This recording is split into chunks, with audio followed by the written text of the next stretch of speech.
biscuit open చేయాలి, దాంట్లో వేయాలి, ఇలా వేయాలి, ఇలా మిక్స్ చేసుకోవాలి, ఇలా గిన్నెలో వేయాలి, పాలు పోసుకుంటా కలుపుకోవాలి, మైదా వేసుకోవాలి,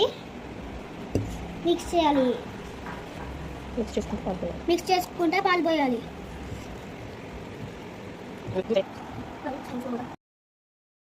బేకింగ్ సోడా కొంచెం వేసుకోవాలి, మిక్స్ చేయాలి, పౌడర్ వేసుకోవాలి, కోకో పౌడర్ వేసుకోవాలి, మిక్స్ చేసుకోవాలి, మళ్ళీ నెక్స్ట్ బేకింగ్ పౌడర్ వేసుకోవాలి, మళ్ళీ మిక్స్ చేసుకోవాలి, వెనీలా సోడా ఎక్సెస్ చేసుకోవాలి, మిక్స్ చేసుకోవాలి, మళ్ళీ